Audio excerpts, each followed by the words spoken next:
This is a demo and training video for restorative care. We're looking at a custom Model BB A-Class vacuum forming machine with a dual setup. First thing we'll take a look at is the main controls for the machine. Primary power switch is on the rear electrical box.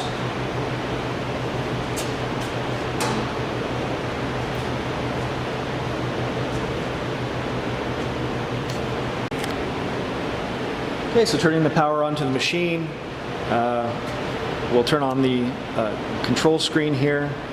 It'll take a second for that to boot up. Below the control screen, we have our valve for the pneumatic clamps to open and close the clamps. Okay, once we get to this screen, we're going to hit the center start button, and that'll take us to the opening screen.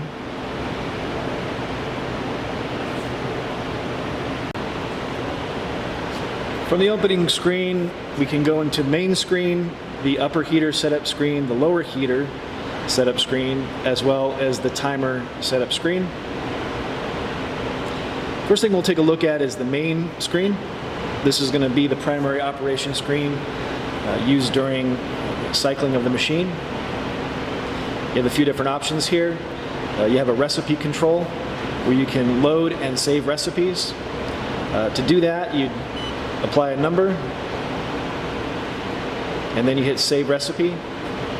And what that will do is it will save any of the current timings or heat output settings that we have set up. And then to load the recipe, come in, load recipe, and it'll load up whatever recipe is designated underneath that number. So to the right of that, we have our start cycle button. This is what we would press to start a cycle. Once we do that, the timer will start counting down. And from here, we can also hit advance, or we can hit abort. So by hitting advance, what that will do is it will prematurely end the heating cycle.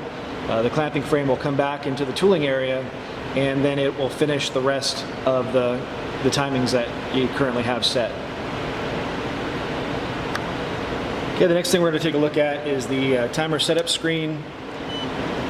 So what we have is heat time, and what that is the amount of time that the clamping frame will be in the oven for before it returns to the forming station.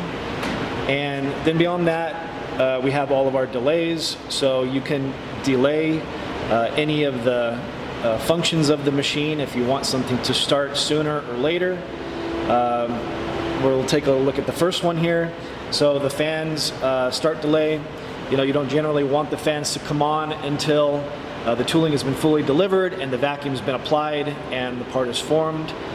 So we're giving it 12-second delay before it comes on. And then we have a duration of 180 seconds. Then for the lower tool, we have it set for a 0 delay because we want it to engage immediately.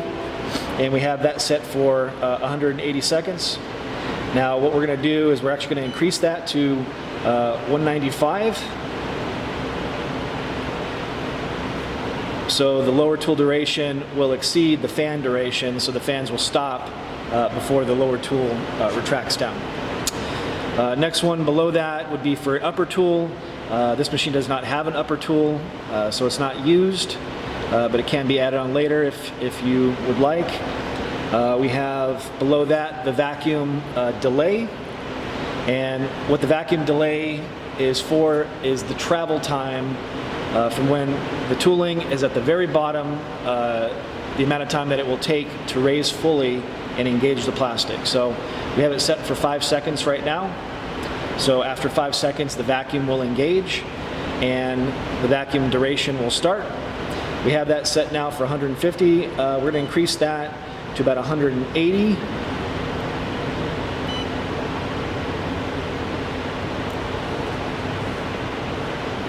Below that, we have our air blast. Same thing. We need to delay it until after the vacuum is fully expired. So the way that we would do that is we would take these two numbers and add them together. So we have a 5-second delay and we have a 180-second duration. So the air blast will need to be 186. So it's 1 second past the overall vacuum time. The actual vacuum blast duration, we have it set for half a second. Generally, that's all you need, just a short injection of air to help release the part. You can also choose not to use air blast at all. To do that, you just zero it out. And below that, we have the ancillary, and that is just an extra output in the machine that you could add something else to later if you wanted to.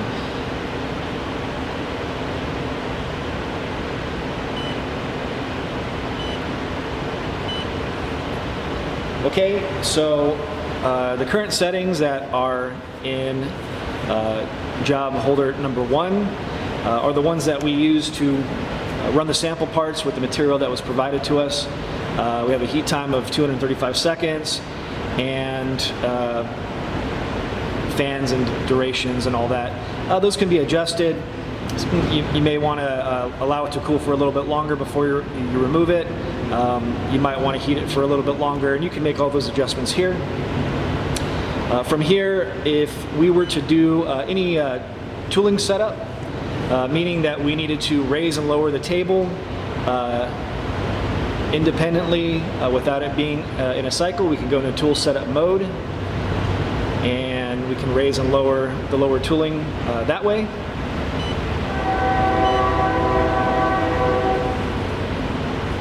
Make sure you turn it off. If you leave the tooling setup mode turned on, it won't allow you to start a cycle. So make sure that that's turned off before you go back into normal operation. Okay, back into the main screen here. We also have the ability from the main screen to turn the heating elements on and off, turn the ovens on and off. That's from here.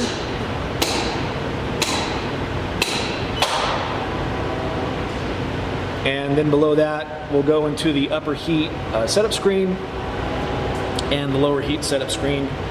They set up the exact same way, but we'll take a look at it here. So you have 7 zones.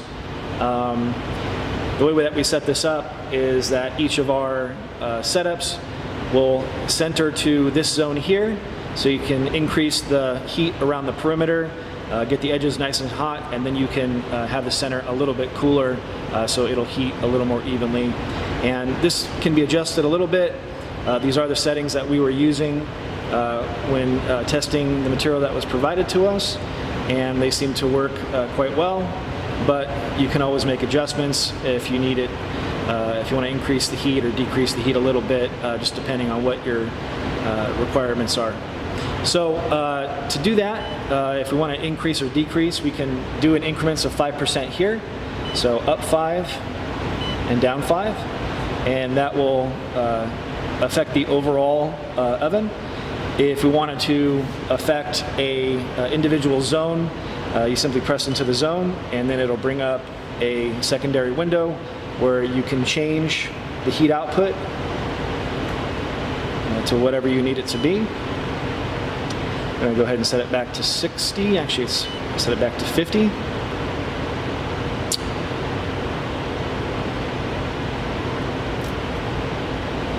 And the lower head heat setup screen is exactly the same. Works in the same way, same idea.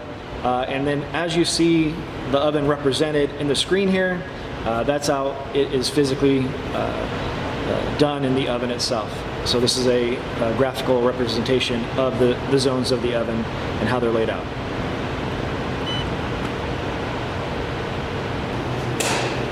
So we're taking a look at the tooling area.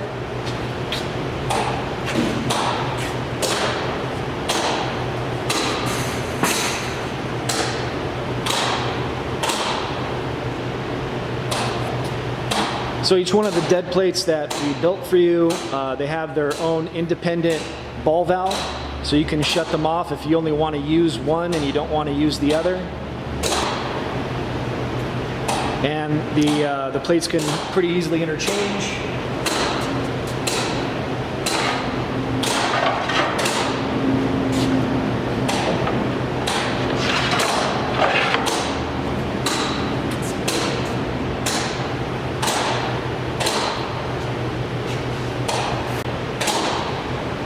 So when opening the door, you will have a visual indicator on the screen that will say fault, upper door open, so you know that you're not going to be allowed to start a cycle. You'll also get the same thing if you were to open the lower one. And those sensors are here and here on the door. In addition to that, we also have a proximity sensor for the clamping frame. And what that does is it is a sensor to make sure that the clamping frame is in the forming station before the rest of the timings will start, so the table won't engage too quickly or anything like that. So these are the primary sensors that are on the machine.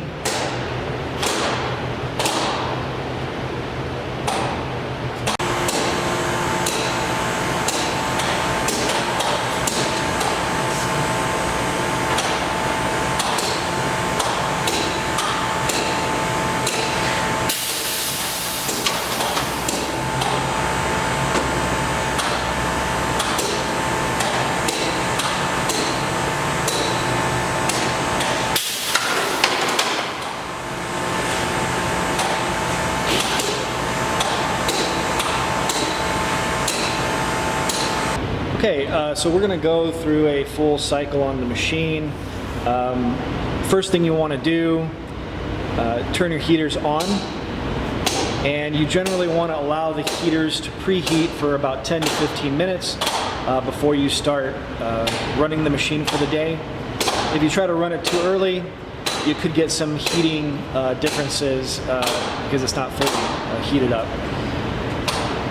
So after we allow that heat up time and we've put our plastic into the clamp frame, we start a cycle, and the clamping frame will move into the oven.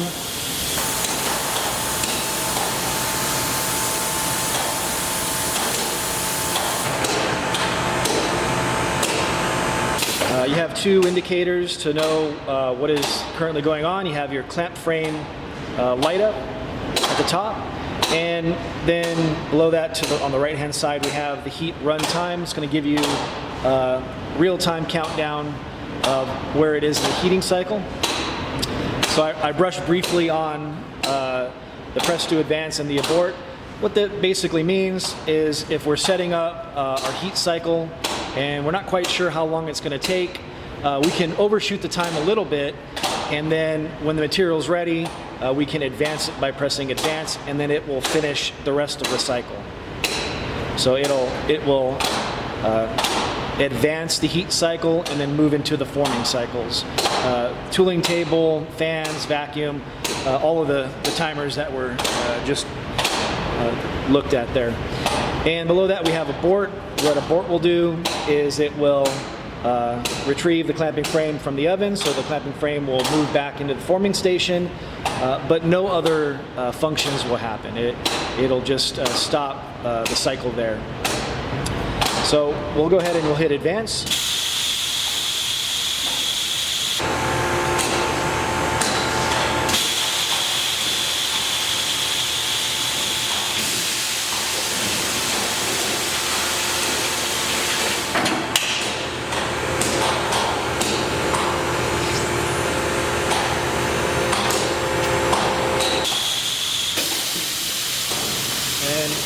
You'll see all the different functions start to light up as they're being activated. The tool came up, the vacuum turned on. That'll be on for a while. Our fans will come on in a second.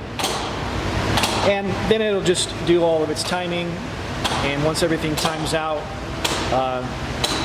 it'll reset itself.